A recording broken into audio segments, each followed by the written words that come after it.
il y a un coup d'État, pensiez-vous qu'il faut aller faire la guerre pour rétablir la personne qui a perdu le pouvoir? Mais certains l'ont pensé, certains vont... Bien sûr, c'est pourquoi nous disons non. Est-ce qu'on peut imaginer le Togo rejoindre l'AES? Pour moi, ce n'est pas impossible, mais c'est la décision du président de la République. Demandez aux populations togolaises, les Togolaises et les Togolais lambda. Si le Togo veut rentrer dans l'AES, vous allez voir leur réponse. Vous direz qu'ils vous diront oui. Les peuples africains veulent être eux-mêmes. Quand vous nous voyez... Est-ce que le Togo peut rentrer dans l'AES? Frères et sœurs, on commence par cette petite vidéo d'abord. Mais avant d'analyser ça, c'est pour vous dire que la CEDEAO là, va se vider complètement. La CEDEAO, ça va se vider complètement. Parce que la CEDEAO n'est pas la CEDEAO des peuples. C'est la CEDEAO des amis, des copains, des amis, des copains, et des, voilà, des Bazoum, des Tinubu, des Ouattara et autres, des talons. La CEDEAO vient d'écrire un courrier au Mali, pour dire au Mali qu'ils peuvent sortir. Donc il faut qu'ils vont travailler pour que la sortie là soit effectivement le 29. Vous vous souvenez, au dernier sommet de la CEDEAO avait dit qu'ils avaient donné 6 mois de réflexion. Ils ont dit, nous on ne veut pas ça là. Nous on a dit on part et nous sommes déjà partis. Il n'y a pas de moment, n'est-ce pas, de réflexion. Et qui dit le Mali, dit également le Niger, dit le Burkina Faso. Le président de l'AES s'appelle Général d'armée Assimi Goïta. Ils ont été clairs, les trois ont signé ensemble. Donc, si ils disent que le Mali sort le 29 là, c'est ipso facto Niger et également le Burkina Faso. C'est important. Mais avant de continuer sur le courrier de la CEDEAO, vous venez d'écouter cette petite vidéo, cette petite séquence. Robert Dussé, le ministre des Affaires étrangères du Togo. Il lui pose la question, Jules Domché lui pose la question de Voice Africa, on tient à le saluer ici, un journaliste émérite, bravo à Voice Africa. Il lui pose la question, est-ce que le Togo peut rentrer dans l'AES? Il dit, mais posez la question de mon peuple. Il va vous dire oui de suite. Le peuple va dire oui.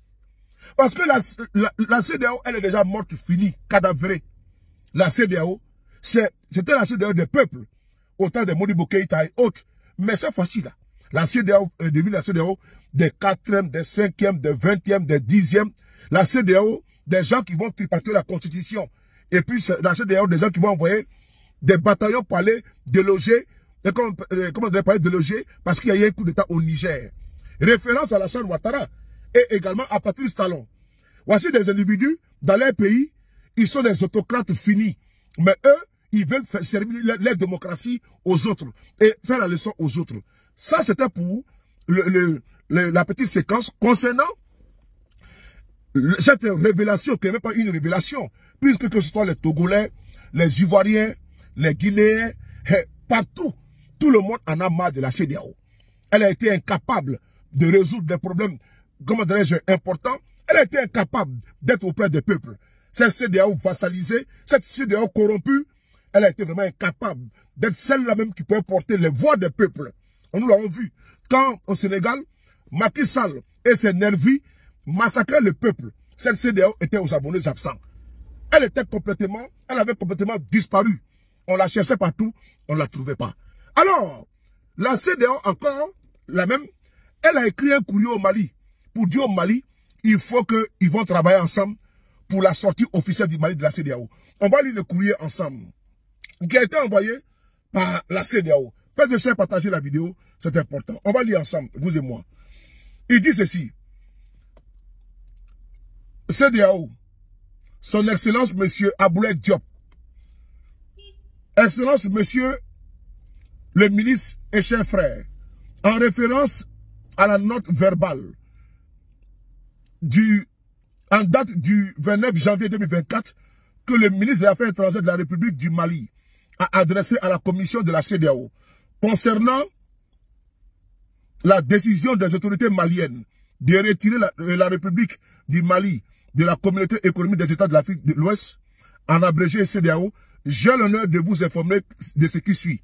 Lors de sa 66e session, tenue à Abuja, au Nigeria, le 15 décembre 2024, partagez la vidéo, le 15 décembre 2024, la conférence des chefs d'État et de gouvernement de la CEDEAO a pris acte que conformément aux dispositions de l'article 91 du traité révisé de la CEDEAO, la République du Mali cesse d'être membre de la communauté à compter du 29 janvier 2025.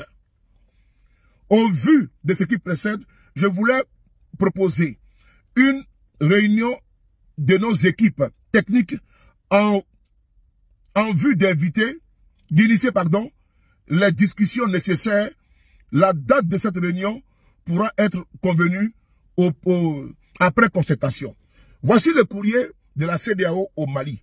La CEDEAO dit que maintenant, ils sont revenus à de meilleurs sentiments et que le Mali peut partir. Ça, c'est une très bonne nouvelle. Mais de la manière que le Mali est parti, le Niger est parti, le Burkina est parti, voici le Togo qui frappe à la porte. Le Togo frappe à la porte. Et ce n'est pas terminé.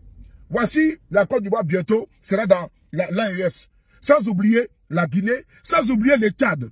Parce qu'il faut être concret, il faut être factuel, il faut être réaliste. La CEDEAO, là, elle ne sert absolument à rien. Elle n'a rien apporté, comme je l'ai dit tantôt. Elle n'a pas d'importance pour le peuple. C'est-à-dire que la CEDEAO, sa présence est égale à son absence. Frères et sœurs, peuple d'Afrique, peuple du monde, ces dirigeants qui sont dans l'AES, Assimi Goïta, Ibrahim Traoré, Général Tchani, ah mon frère, ils ont vu très loin. Parce que la CEDEAO déjà a trouvé son remplaçant. Mais pas un remplaçant qui sera une CEDEAO de corrompus, de vendus. Non, ça s'appelle l'AES, l'Alliance des États du Sahel. Et aujourd'hui, c'est une confédération. Et ils travaillent en toute intelligence avec leur peuple. Robert Doucet l'a dit, que si vous posez la question aux Togolais, ils vont vous dire qu'ils veulent être dans l'AES. Que ça, c'est même pas une question. Mais ça dépend du président du Togo. Ça veut dire que le peuple maintenant aspire au changement. Donc, le 29, là, la CEDEAO va acter le départ du Mali, que la CEDEAO acte. Mais dans les circonstances des Maliens, la majorité, ils ne sont plus et ils ne font plus partie, n'est-ce pas, de la CEDEAO. Vive l'AES, vive l'Afrique libre, vive l'Afrique souveraine. Merci. La team, vous venez d'écouter cette vidéo qui a été présentée par Soule de Paris.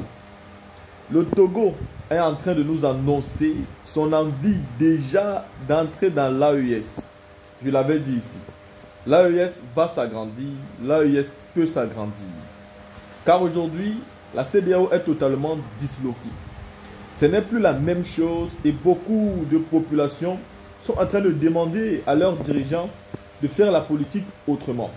On ne peut plus faire la politique pour plaire à Emmanuel Macron. À un moment donné, on peut continuer à accuser la France tous les jours. Accuser si on veut. Mais vous allez accuser jusqu'à quand comme des petits gamins, sans pouvoir prendre à un moment donné vos propres responsabilités. Je pense que le moment est venu de prendre ses responsabilités. Et si d'autres présidents ont montré qu'ils peuvent prendre les responsabilités, ça veut dire que tout le monde peut donc prendre ses responsabilités. Le Burkina sort d'où pour prendre ses responsabilités tout seul? Le Mali, le Niger, ils sortent d'où pour prendre les responsabilités? Et pourquoi pas le Togo, qui a un président qui lui pourtant est déjà assis? Donc s'il dit non aujourd'hui, on ne peut rien faire. Le Burkina a un nouveau président qui sort de nulle part. Et il change directement de paradigme. Nous avons le Mali qui a un nouveau président qui sort de nulle part. Il était dans l'armée bien sûr. Et il change directement de paradigme. Pareil aussi pour le Niger. Mais ils sont en train de changer. Vous pensez qu'à ajouter au Togo, ajouter aujourd'hui au Tchad, et peut-être pas et pourquoi pas le Bénin, les choses vont changer. Alassane Ouattara pourra être isolé et même la Côte d'Ivoire pourra intégrer. Parce qu'il y a des élections qui arrivent et le président Babo est en bon pôle pour gagner ces élections présidentielles. Donc vous savez aujourd'hui que la seule chose qu'il faut, c'est l'inscrire dans la liste électorale. Et dès qu'il inscrit dans la liste électorale, tout peut être joué. Et dans la team, tout est possible. Si le Togo aujourd'hui est en train de nous parler comme ça veut dire que les Togolais ont déjà vu dedans.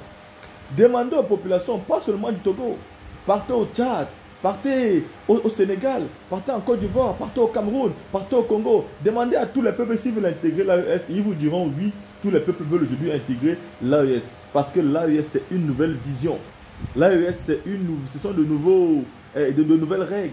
L'AES, c'est le peuple qu'on écoute. On travaille en faveur du peuple. Nous voulons aussi vivre comme on vit en Occident, où le peuple est pris en compte, où les richesses du pays sont redistribuées, où quand une femme accouche, elle reçoit de l'aide, où les enfants, dès qu'ils naissent, ils reçoivent de l'aide. Et nous avons ces richesses. Nous voulons des pays donner de l'aide à la population, pourtant ils n'ont même pas de richesses minières. Nous avons tout, mais c'est nos populations qui souffrent le plus. Donc il est possible de faire un changement de mentalité, un changement de fonctionnement, un changement de manière de gouverner. Ceci est possible seulement avec votre travail, avec l'adhésion de tous les pays. Je suis très fier ici du porte-parole du gouvernement togolais. Je suis très fier du porte-parole du ministre des Affaires étrangères togolais parce qu'il vient de passer un message qui est clair. Le Togo aujourd'hui est prêt à intégrer les pays de l'AES et nous sommes contents pour ça. Et bravo à tous les présidents de l'AES parce que sans eux, on n'aurait jamais pu voir ça. Mais si on voit ça aujourd'hui, c'est parce qu'ils ont fait un travail formidable.